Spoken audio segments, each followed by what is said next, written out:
please just join me in welcoming my friend and a wonderful JU Ambassador, Melanie Cost. Thank you, Kimberly. Let me add my welcome to everyone here today. We're so excited that you're here. We have a great conversation. There's already so much great energy in this room, so we are going to have a lot of fun over the next hour.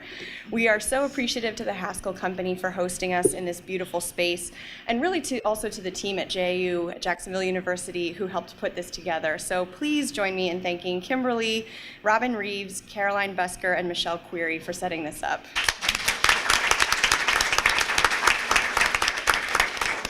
So someone once said that the real measure of your wealth is how much you'd be worth if you lost all your money. I think that we can all probably agree that that's true, but that's a different panel. We're not going to be talking about that today. Today we're going to be talking about the money. It's a topic that has historically been taboo, right there along with religion, politics. Money's talk is not really polite conversation, and it's not something that many of us grew up with. But the reality is that more women than ever are graduating from college. We're advancing in our careers and becoming the family breadwinners. In fact, more than a third of American women now bring home the bacon. And yet for women, our financial savvy and decision-making in a lot of cases hasn't necessarily kept pace. And in doing some research, experts have identified 4 key factors underlying this paradox. Firstly, women tend to be insecure about the subject of money. We focus on scrimping instead of investing in a lot of cases. We rely too heavily on others for financial know-how, and we're not always adept at translating abstract figures into concrete goals. And I'll add, for us young professionals, we're having to make decisions now that will affect us for the next year, the next 5 years, and the next 50 years. So it can sometimes be a very daunting task. So let's dive into some of these topics today. We're fortunate to have representatives of both the financial services industry and the philanthropic community. And believe me, the 2 topics are a lot more intertwined than you might think. And they're also smart, educated women who are mothers, daughters, and granddaughters. So we've asked them to not only share their professional experience, but also some of the experiences they've had in their personal lives as well. We'll cover a variety of topics, from financial planning, saving, investing, to philanthropy and giving strategy. And to be honest, when we were talking about this conversation, we realized it's not really designed to come up with the answer to a lot of these big questions. But we're hoping to present some different frameworks, some different ideas for questions that you all can ask yourselves, ask your families, and maybe even ask your financial planners as you're thinking about how to manage your money and the decisions that you want to make over the next couple of years. Really quick note about the format. We're going to enjoy about half an hour of discussion with our amazing panel as they respond to some of the conversation starters that we've put together. And then we're going to open it up to questions from the audience. So please be thinking about things you might want to know, have been embarrassed to ask before. We'd love to have that conversation with you today. And I'll tell you, we've asked our panel not to just be polite. We've asked them to be open and candid and maybe even disagree with each other. So we're very well set up for a great conversation today. Without further ado, let me briefly introduce our illustrious panel. You can find a lot more information about them and their full bios in your programs that were at your seat when you sat down. First, we have Beverly Flanagan, who's joining us from Fifth Third Bank, where she's a wealth management advisor with more than 25 years of experience in financial services. An interesting fact about Beverly is that she loves to travel, and this love was inspired by her experience as an exchange student in Finland the summer between high school and college. She now shares her passion with her family and has traveled extensively with them. Next, we have Meredith Chartrand Frisch. She's on the board of directors of the Chartrand Foundation and is a member of the Women's Giving Alliance and the LGBT Giving Circle at the Community Foundation. Interestingly, Meredith's 3 daughters were born prematurely, and that drives her and inspires her work in the community. Also unique, both the Frisch and Chartrand families invest in Jacksonville University, where Meredith and her husband Mark enjoy attending sporting events with their 3 daughters. Next, we have Lisa Puttick, who's JU class of 1994. We're glad to have more Dolphins in the room. With 17 years of experience in financial services, Lisa focuses on women's financial strategies, family finances, and retirement income strategies at Ameriprise Financial.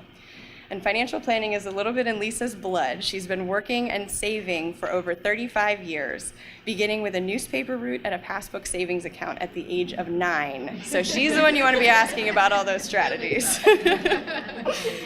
Nina Waters is Jacksonville University class of 1980, which means she graduated with my dad, and no matter how many times I try to pump her for stories, she has not given up the goods. So if you guys hear anything, let me know. Nina's led the Community Foundation for Northeast Florida, Florida's oldest and largest community foundation, for more than a decade. And a few things you might not know about Nina: she is a hula hoop champion, and she can recite all the names of the US presidents in order. So great party tricks there. Very helpful. So please join me one more time in welcoming our amazing panel.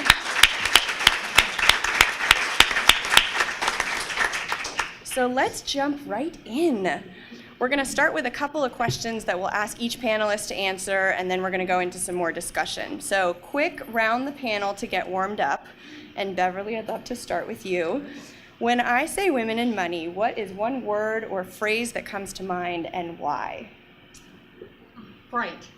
I think, that a lot of women, when they have the first paycheck that they garner, and they start thinking about what to do with it and how should they save, a lot of them are frightful. A lot of women don't have somebody that they feel comfortable talking to about money. I think that's changing. I think millennials are getting better, and they're a little more assertive, and they're asking questions. But it doesn't need to be frightening. We do command a large share of this country's GDP, and we really need to be in control of our finances. That's a great point. Meredith? So for me, I think about sensible and rational. Whether you have a traditional or non-traditional household, most likely the women are in charge of the finances of the household. I can remember growing up, my mom she was a stay-at-home mom, and she found a lot of her value from like making good economic decisions, clipping coupons, and saving, and that was part of what she brought back to our family. But I also think that, women, like, the worst thing we do is, like, we just buy shoes. That's like, my husband will, like, if I go buy shoes, he might go buy a car. It's not sensible and rational and thought out. And I think women really take the time to research things. If you're going to make an investment, it's really thoughtful. Thank you. Lisa? I think that people, women in particular, but I see it women and men alike, they think they're just supposed to know all this.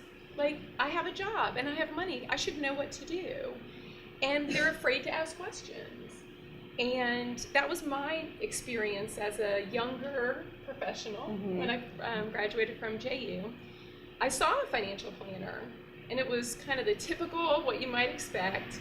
An older gentleman at Barnett Bank, that's, going back a little ways, and he explained some things that he thought I should do, and I didn't understand, and I didn't want to question him. I didn't feel comfortable asking for more information, so I left, and I did nothing, which I think is what a lot of people do. They think that they're going to look silly or stupid if they ask questions, but I have clients that I work with who are retired professionals, educators, business people, and they will ask me, okay, this might be a stupid question, and you've probably told me this before, but can you tell me again why we're doing this, or why we shouldn't be doing that? And everybody should feel comfortable asking questions until they have enough information to make an informed decision. I've had enough experience with having buyer's remorse first time I bought a car, or different things that I've done where I thought, why didn't I think of that, or why didn't I ask more questions? And of course, as you get older, you kind of gain your confidence, but that would be the main thing, would be don't feel silly, ask questions, find somebody that you feel comfortable asking questions of. If you're working with someone and you don't feel comfortable, then find somebody else to ask those questions to. Thank you. Nina? So I'll show my age here. For me, as soon as I heard those two words together, women and money, I thought about independence. And I think it's because as I get close to my 60th birthday, I look at the generation above me, and in many cases, women didn't have those choices. And so they didn't work, or they didn't have the opportunity to work. It was not a choice. And so they really weren't as independent, I think, as they wanted to be. And I think the gift that our mothers' generations gave to us was the fact that they did believe that we could work if that's the choice that we made. And certainly that's what I try to stress with my nieces and young girls that I am close with, is that money and women together equals independence. That's great. I think there are a lot of sort of perceptions that we have of money and how we're supposed to treat it. And I think, Lisa, your point about the fact that we think we should know everything is a lot of what keeps a lot of women from asking questions. And that actually leads us really well into the next question we wanted to talk about, which is, what is one question that you wish women would ask? So whether it's related to their financial and philanthropic future of themselves, of their family, of their financial planner. And we're going to do another round the panel, and I'd love to start with Meredith. Sure. So I think those three things, finances, giving, and future, those three things need to be in alignment. And this goes back to, I think, the first question where when, if you're the head of the household and you're sensible and rational, you need to be asking, like, what does our future look like? We're going to need to have clean water. We're going to need to have food if there's climate change. So your investments and the way you spend your money are important factors in what the future generations are going to inherit for us. That's great. And I think we're having a little trouble hearing our panelists. Oh, So when I'll you guys scooch up. are, just scooch up a little, or if you want to drag the mic over to you, that would be great when you are answering. We want to make sure everybody can hear all this great insight. Thank you. Lisa. When I was a new advisor, I was very fortunate that I had a leader within our company, and they did this exercise where they called it a witty whiffy, kind of a weird acronym, but it essentially is, what do you want for yourself? And they gave us like a 4-page list of all the core values that you could kind of pick what your maybe top 5 or 6 core values are. And then they helped us develop a strategy where you would try to align your personal, your business, and your financial goals so that they were in alignment with your values, similar to what you were saying. And what I would recommend that everybody do is go back and revisit those. What do I want for myself? What are the important things? Do I want to be philanthropic? Do I want to save for my retirement? Do I want to have confidence? Do I want to be generous? And I think what you find is you want to do all of those things. And when you go back and you look at your activities and your behavior and you see, are they in alignment with your core values? You know that feeling. You know that feeling when you do something, you make a decision, you make a financial purchase, and you feel good about it. If you look back, you'll see it was in alignment with your core values. If you stop at the mall and you buy a pair of shoes, or you decide on a whim to go out for dinner, and later you think, gosh, I could have used that money to put in my child's college fund, or I could have given that to charity or saved that for my retirement, that's when we develop that guilt and that kind of, feeling like, wow, I shouldn't have done that, or kind of beat ourselves up about it. So I think a really important exercise for everybody is to spend some time thinking about what's important to me. What are the things I'm trying to accomplish? Not what my neighbors are doing and not what my colleagues are doing, but what's going to give me the most fulfillment and make me feel like I'm reaching my goals. Mm-hmm. So when we were asked that question in the notes, my first thought was, how much money do I need to begin saving now for retirement? And I think that if you do that at a younger age, you'll have more money as you get older for philanthropy to pass on to your children, but then you can also live comfortably.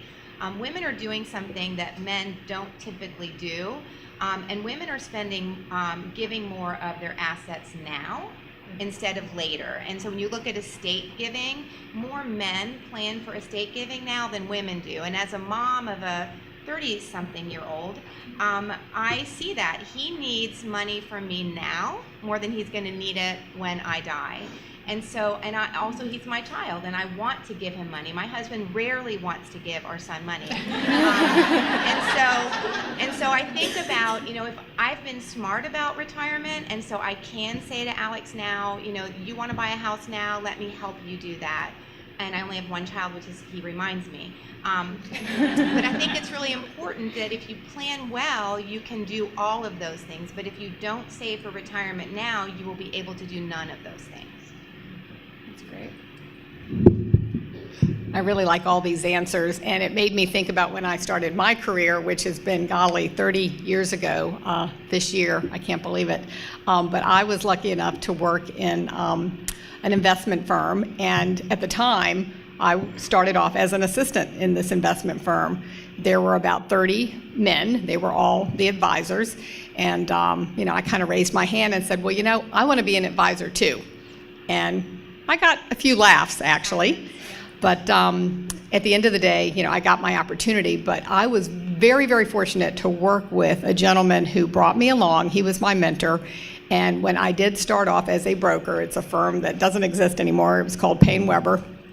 But he said, do a budget right away and figure out, you know, what you need to live on, and put as much money as you can away right away, and learn to live on that, because it will just make your life richer, and it opens up opportunities to give charitably, to provide for your children. And so I wish, to answer your question directly, I wish more women would stop to think, when they get that first real paycheck, what can I really do with it? How much should I put away? Because you don't spend money that you're not used to having. So I think that's something that really bodes well for me and a lot of young ladies. Anyway. That's a great point, and I think that's something that's so important for young professionals to be thinking about, because we do, at least I know I think like, I'll deal with that later. You know, I'm early in my career, I don't really need to be saving, I need a lot of shoes, so it seems like a logical way to divvy up my money. Yeah, exactly. And Beverly, I'd love to ask you another question about that, and it's really about the types of misperceptions that young professionals might have about money and how to think about saving and investing, and it kind of touches on exactly what you were talking about. You know, what do you think is the biggest misconception that young professionals have right now when it comes to their finances and investing, and maybe how it relates to their future? And if we can start with you, then we can see if anybody else wants to chime in as well. Well, no, you just hit it on the head, because most of the young professionals that I work with, and I'm lucky I work with an organization that gives young people an opportunity to excel at an early age, but they're not even thinking about saving. I make it my mission to pull these young people aside separately and to try to have that conversation, just like I mentioned earlier. But I think that that's it. You feel like you're invincible, you're off, you're starting an exciting career, there's nothing to stop you. And the truth of the matter is, you know, sometimes 30 or 35 years later, your career path doesn't always take you where you want it to go. And so it's just so important to get that running start. You know, dollars you put away at an early age just have that many more years to grow. And Lisa and I could sit here and bore you with charts that would show you evidence that it makes a huge difference. Yeah. I'll add another point too, and you probably hear people say this, because I know I had this experience as well. When you're a young professional, you think, I'm not going to be at this job for long. Mm-hmm. I'm going to maybe be here a year or two, so I don't want to get all involved in our employee retirement plan. And the next thing you know, 4 years go by, 6 years go by. My first job I was at for 9 years. I didn't think I was going to be there very long either. But as soon as you're eligible, and a lot of companies are actually changing this where they automatically enroll you in their employer-sponsored retirement plan, which is great. I mean, there's a trend to that you at least contribute up to whatever free money your employer is going to give you. If you only stay 6 months, you stay a year or two, you just take that to your next job. Right. But I think people who wait or think, oh, I'm not going to be here that long, I plan to find something better, or look to advance maybe into with another company or another field, that they miss that opportunity. So there's absolutely no harm in taking free money from whoever you currently work with. don't leave free money on the table. Don't leave free money on the table. Exactly. Absolutely. Nina, Meredith, I wonder if you have noticed sort of misconceptions in some of the young folks that you've worked with, or maybe if you had them as you were coming up in your careers, that you think people should be aware of in terms of their financial future? I'm leaving it to the professionals on that one. I second that. Okay, great. Well, Nina, I'd love to ask you, we've worked together on the Women's Giving Alliance at the Community Foundation, which is focused on investing in women and girls. And there's a lot of research that's been done that shows that investing in girls translates into investing in a whole community because of the way that women turn around and do give to their community. And so as we're thinking about how to intentionally raise the next generation of girls to be financially literate and to understand that saving and investing and philanthropy can all be part of their financial future, I mean, do you have suggestions or things that you guys think about when you're talking about financial literacy for girls? Yes. The first thing is that there are a lot of great programs that teach financial literacy. So if your daughter is in Girl Scouts or Girls Incorporated or JA Girls, they have wonderful programs that teach that. Our schools are doing a fairly good job of that, believe it or not, teaching financial literacy as well. But there are ways that you can do that at home. And so the best thing is to teach by example. And so there are families that actually buy stock together or follow stocks together to explain the stock market. And it's a really interesting process. And sometimes if they're not actually investing in it, but they let the child build a portfolio, sometimes the parents then will develop a gift or something to give to the child at the end of the process, whoever's portfolio does better. You can do that through saving. And so how do you teach them about saving? And do you set up a savings account? You can teach about needs and wants. You know, we all have needs and wants. And what does that look like? How often do we make our child actually save to get something, or how often do we actually just get it for them? And I'm completely guilty of that. But there were times that we explained, you know, you have to wait and you have to do this specific thing and you have to put in money. The other thing is teaching them at a young age about giving back. And I think that's really important. If you don't teach them that, they don't learn that. And sometimes the way to pass on your family values, the best way, is to exercise philanthropy together. So teach holiday traditions, that you maybe go to Salzbacher and you serve a meal at a holiday.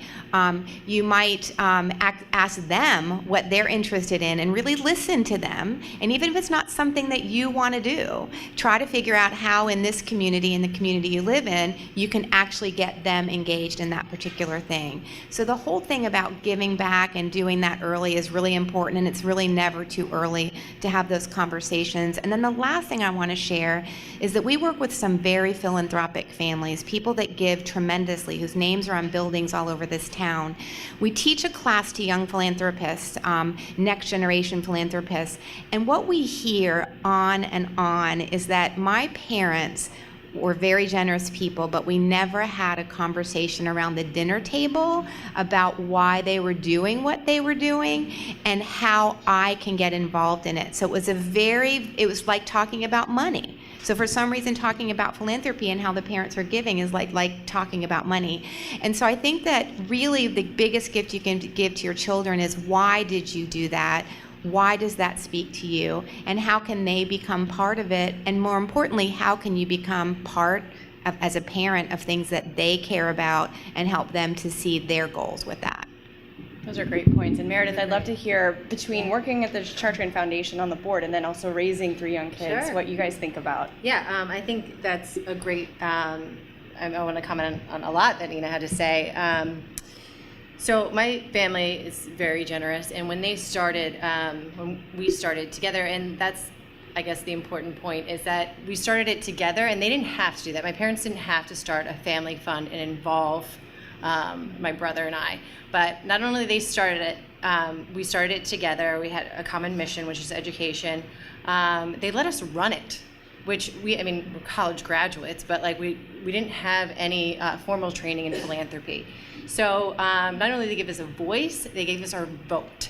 And sometimes I hear from friends that have family funds, it's like they want them around the table, but they're not giving them a vote. So my parents were really generous in letting us play big. I mean, they gave us a big sum of money, so we made a lot of mistakes, but I think it informed our future giving. So going back on, as a mom, and how I'm going to incorporate those values to raising our 3 girls, because they will eventually be part of the Chartrand Family Fund and be making decisions. It's age appropriate, so right now my twins are 3 and my oldest is 5. And so they don't understand the concept of we gave away $1 million last year to education. So I took it upon myself to go on a new adventure in philanthropy, and I volunteered at the Pediatric Hospice Halloween Doors and More, which is an annual fundraising event for clients of pediatric hospice. And I think that was a really concrete way for them to understand where I go when I'm not with them. So I go to meetings, right? They don't get that. But when they saw us creating things for this event and then attending the event, and they helped create the things that were on part of the experience at Halloween Doors and More, they could really relate. That they understand that other kids are sick and that mom wanted to help other kids that were sick. But I also agree with earning too. Like my kids their grandparents buy them enough. They don't need for me to buy them anything. So they earn things. There's tons of cute things on Pinterest where you do like little chores and you put $1 there and they earn it. And but I think all of those lessons translate into when you're a young professional, and then and getting your first paycheck, and then eventually taking over a foundation, Right. And have responsible giving. Yeah, sort of the progression of Yep. age-appropriate learning, yeah. And Beverly and Lisa, I wonder if there are things that you either teach your clients to sort of bring their families along, or if there are things you've experienced with your own families that have worked really well. Oh, I have a 14, about to be 15-year-old son, so he gets lots of lessons about finances from me. Not a happy kid a lot of times, but But he's learning, yes, so that's he is good. learning. One of the things that I read years ago, one of the best things you can do to raise responsible children is to let them experience bankruptcy at a very young age and frequently. So it's the concept of, here is your allowance, Right. you spend it immediately, and tomorrow you're crying in Target because there's something you absolutely have to have and you can't believe you spent your money yesterday at World Market. I mean, we have gone through those experiences where there are tears and I'm embarrassed and have to escort the crying child out of the store, but the whole way home I'm like, yes, that's the lesson! That's the lesson! Now that he's a teenager, we have conversations about, here's what I'm willing to pay for something. This is a perfect example. Algebra 2, freshman year of high school. We go to Walmart to buy a scientific calculator. It's $100. Obviously, that's my responsibility. He wants the one that's in color. That's $140. So we have a conversation. I'm willing to pay $100 for a basic calculator. Do you want to spend the difference for color? And in about that much time, yeah, no, I'm good with black and white. But those are things that, like, nobody had those conversations with me when I was 14, and you learn them the hard way, or you give them some opportunity to practice making those decisions. Right. So I feel like that's one of the things that you can absolutely do is say, I love you and I'm willing to do this, and if you want that, then you have to decide if you want to spend your money on that or find a way to earn that. That's a really concrete way, I think, to teach the value of money and have kids understand the trade-offs that have to come along with having the money or having the thing that you want. And with teenagers, you get to do this like every day. I mean, there are like unlimited experiences. I'm feeling really bad for my parents right now because I feel like they had to go through all this with me too. Beverly, how about with you? Oh, I'm taking some lessons from you, Lisa. This all sounds really good. I have probably not been tough enough on my kids in some of those areas. I would just buy the $140 calculator. And now I feel bad about it. But 2 things. I do also have teenage boys, 14 and 16 years old, and they've been blessed in their life that their grandfather gifts them individual stocks. And so I really enjoy having those conversations because I had those conversations as a kid too with my parents. When you're lucky enough to have somebody, dump 500 shares of a stock into your account as a 14-year-old, I think you need to take some personal responsibility and understand what you own.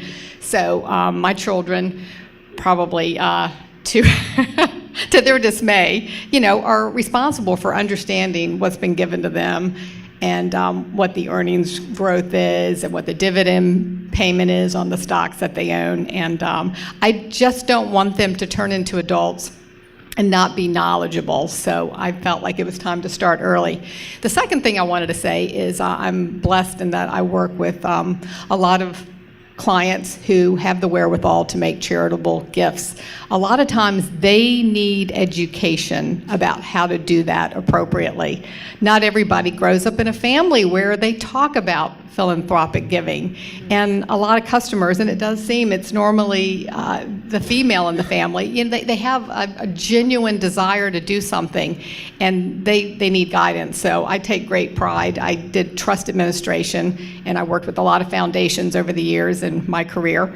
And I really, really like to help people find their passion around what they would like to give money to. So I make that a part of my practice to make sure that we're talking about that. And, there's some tax benefits that come along with that. But I think that people who typically want to do philanthropic work, they do it from their heart. If there's a tax benefit, that's great. But that really shouldn't be, in my opinion, the motivation to go down that path. But that's one of the fun parts of my job.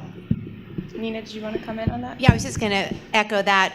Actually, this generation, the millennial generation and beyond, they're 5 times more likely to give because of the impact that it could have rather than the tax benefit. And so we're seeing more and more that people are much more motivated by that.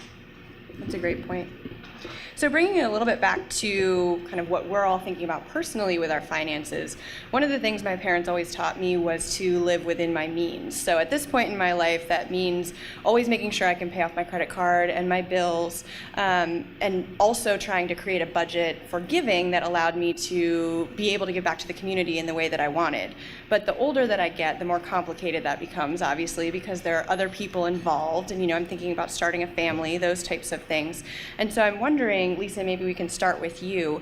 As we consider important life steps like getting married, having kids, or even providing for grandchildren, how do you think about a decision framework for balancing the demands of sort of the day-to-day expenses, the longer-term family finances, and then obviously giving, if that's something that you want to do? Is there kind of a framework or decision-making criteria that you would suggest?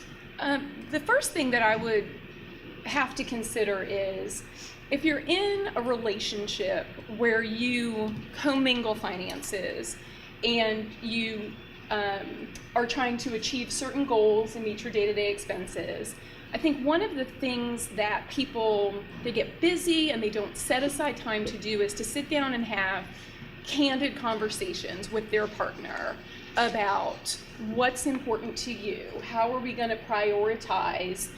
Is it, going out to dinner? Is it taking a vacation? Is it saving for retirement or saving for education? And then spending time to sit and look at finances on a regular basis. So obviously, I'm a certified financial planner. My husband is always kind of like, okay, you take care of things. I don't want to be solely responsible for the decision making in my house.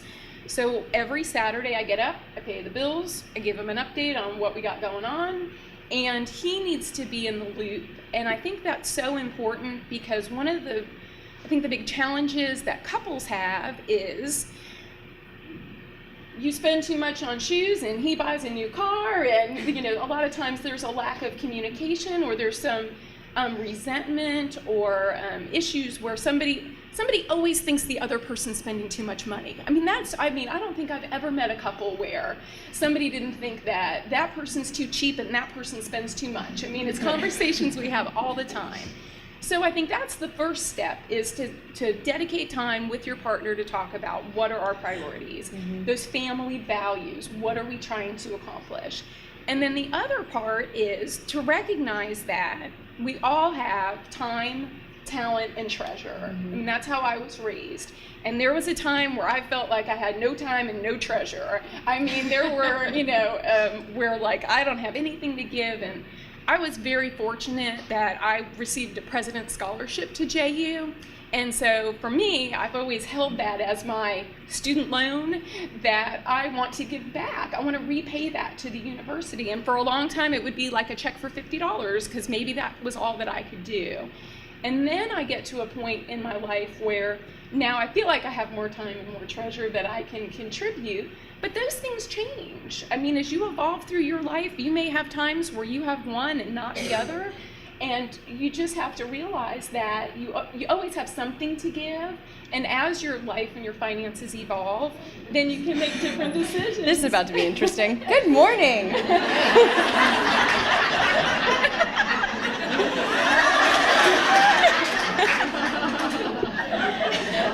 I mean, they could join the conversation. Don't worry, we'll scare them off. This many women in a room is a formidable thing to open the door to. So, thank you so much, Lisa. Nina, Meredith, I'd love to hear from you guys if you want to jump in.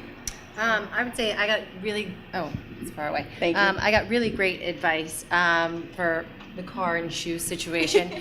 So what we do at home is 90% is the shared budget, and then 10% is your wants, not needs, right? So, Yeah. and that way there's no resentment there if whatever he decides to spend his money on. I would also say that your budget, it's a moral document, right? So it mirrors your values. So what I did in our family is I made it that every year we get whatever we bring in, we give between 10 and 20% away. And that varies based on life circumstances, vacation, or down payment on something. Most likely I would like it to be 20%, and that's what I want to be able to hand over to my kids and say, this is how you were raised, and this is, hopefully you take the same path. Right. I love that idea of a budget as a moral document, because I think sometimes we don't, and you guys have all talked about it, really, is making sure that your financial planning reflects the core values that you have in your family, which is really important. So the question was about how do we as women balance all of the competing priorities in our lives. And for women, it's really difficult. Philanthropy is more difficult because women don't only want to give money, they want to give time, and they want to be engaged generally in the organizations that they are giving to. Men, it's more about who you know and who you owe, and so it's a much different transaction. And so for women, and especially for women as you're raising your children, it's very difficult to give your time, and it's probably actually easier to give money than it is time, because time is actually more dear at that point in your life, and so it's really hard to do both. But as you start giving and as you start spending time, I think it's important that we focus. And I think trying to figure out what is important to you and how you want to give is critically important, because then it's easier to say no to other things, because we also live on guilt, and we do. And so it's really hard when somebody asks you to do something or go to the Kummer Ball or give to this thing that is critically important to them. It's really hard to say no, because we also thrive on relationships. And so you don't want to say no to your friend, but if you are focused and they understand that you're focused, then that's easier to say no, and it's also easier to give enthusiastically to the thing that you most care about. So we really have to say to ourselves, what do I care about? What means the most to me? That's actually good for the charity as well, because you're going to be more deeply involved. You'll be involved for a much longer time, and that's really important. So, focus, I think, is key, especially when you don't have as much time. Thank you. Well, so we've had a great conversation so far. We've got about 10 minutes left, and we want to make sure we save some time for questions for the audience. So we have, I think, a microphone off. Robin's going to grab the microphone just in case you don't feel like shouting, but we would love to take some questions from our audience. Don't be shy. Ellen? How do you become a hula hoop? Very important question. Actually, before I came to the foundation 15 years ago, I worked at Pace Center for Girls, and I would do a challenge with the girls every year. There were 80 girls in the program, and I would do a challenge, and I'd say, I will give you an extra day off if anybody here can beat me at hula hooping. And they never did. In 12 years, they never got the day off, and I never got beaten at hula hooping. So luckily, I was never pregnant when I was there, because they would have beat me that much. Wow. Any other questions? Oh, great. Hi. I'm April Patterson. I'm a Dolphin. I graduated in 2001. And I have a question. I guess I'm in my 30s, and I'm good at saving, but I guess in the generation where I'm falling, there are folks that had great retirement plans, and then I have a retirement plan that just doesn't motivate me to want to put my money there. I don't have trust in that. So what are some better, more fun ways of investing so that I can want to invest and plan for the future? It's a great question. So how do we make this fun? Should I start? Silence. Somebody in blue. First of all, do you have the ability to take money out of your existing plan? Do they allow that? Every plan is a little bit different.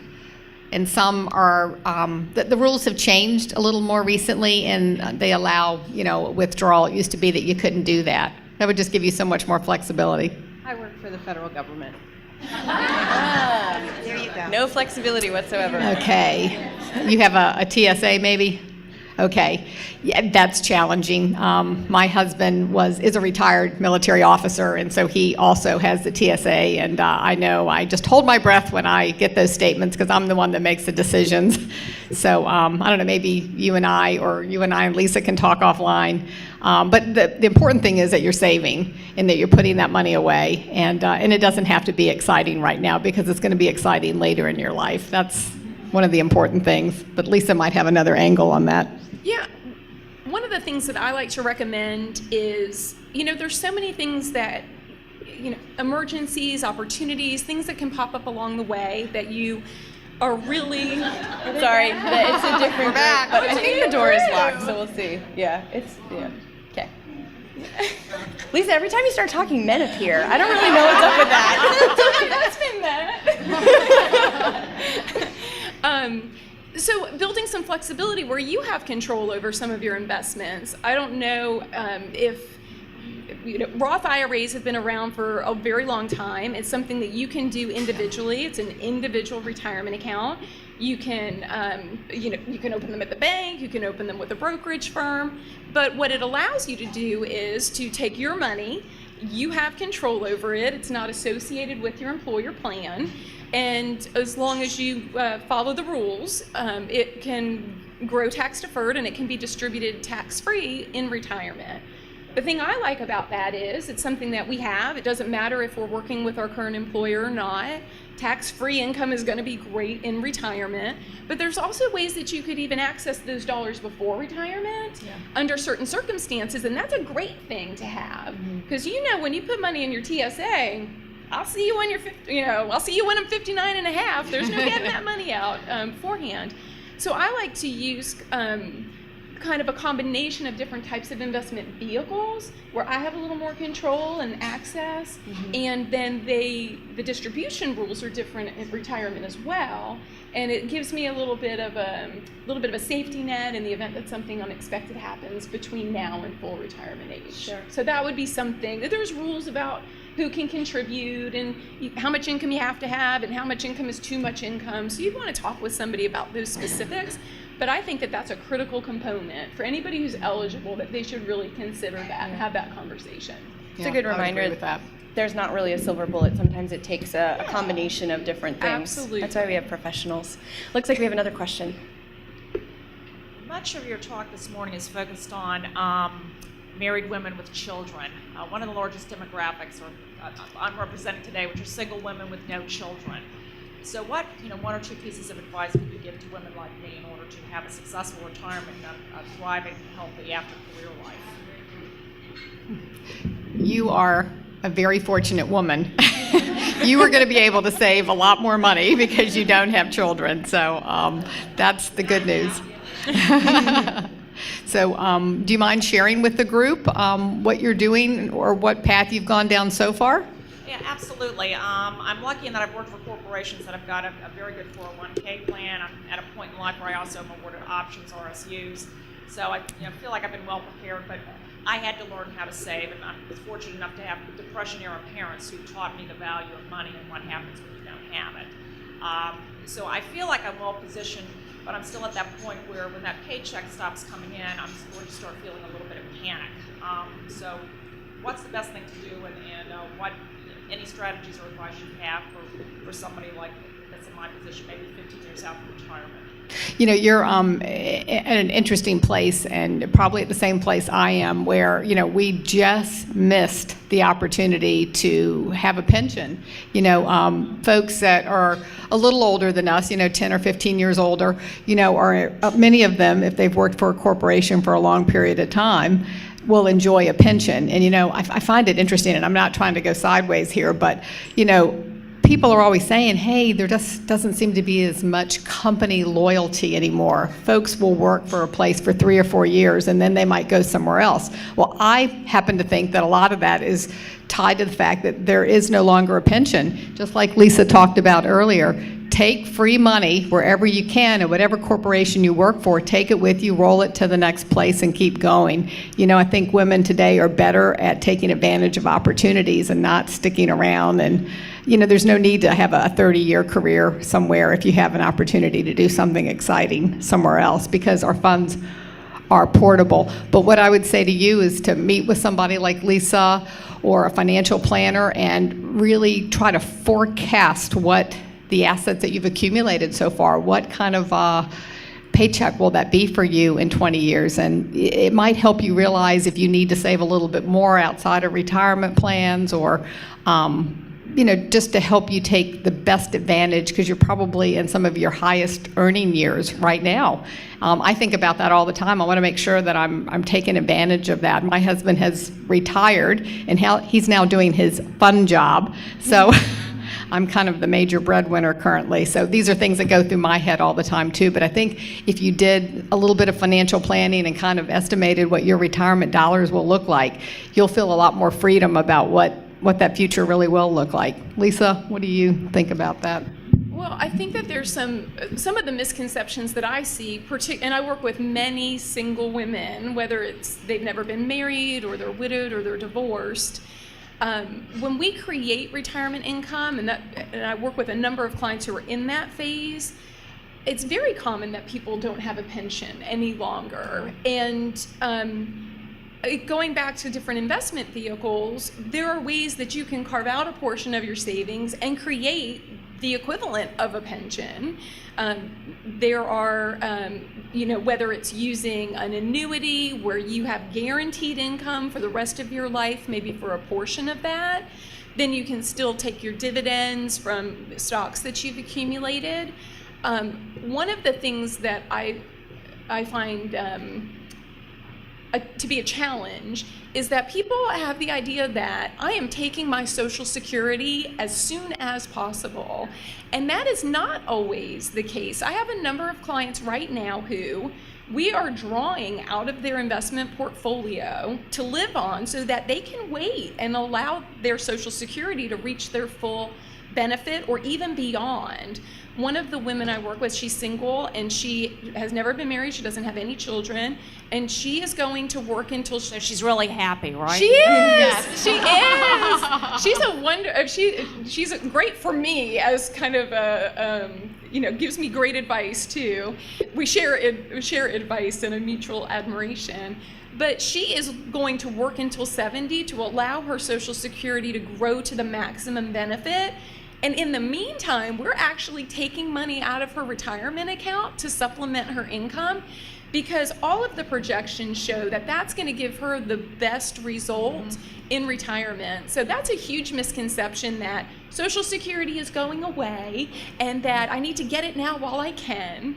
And frequently I see that that's just, it's something that I have to kind of challenge people, like, well, okay, but let's look at the numbers and let's think about how this would really, how it would really benefit you to wait. So those would be some of the things that I would be considering. I would be remiss if I didn't add that there's charitable gift annuities and charitable lead trusts, which are two really great vehicles for you to think about, because you can actually give to organizations that you care about, but you can get a predictable income from those. And typically, women, and especially women with no children, are really the biggest donors in the country. And so I think it's something to think about, to talk about those charitable vehicles as well. That would be helpful. The other thing I'd like to say is my husband retired 5 years ago at the age of 60, and Dean Carver at JU talked to me at one of the JU events, and she said, Nina, don't wait. She said, we waited, and our lives are very different, and we can't do the things that we always talked about doing. And what I've learned with my husband retiring at 60 is we can live on what we make, and we are doing just fine. And so it's not as great as it probably could be, but we really are doing fine. And so I think sometimes we worry as women so much, will we have enough money? I think we'll have enough money, but if you don't retire when you can still do things and when you can still enjoy life, I think that's a real challenge. So I'm going to take that advice from Dean Carver and retire when I can hopefully still do things and enjoy him a little bit. So Thank you. Thank you. Unfortunately, we're out of time. I know we have one more question, so I would invite you to come up and talk to our panelists afterwards. I know everybody probably has to get to work today. Let me end with the wise words of a woman who knows her money. Joan Rivers once said, people say that money's not the key to happiness, but I always figured if you have enough money, you can have a key made. So, luckily, we've heard some great advice today. We hope it was helpful to you. Thank you so much for being here with us, and we hope to see you again at a future event. Thank you so much.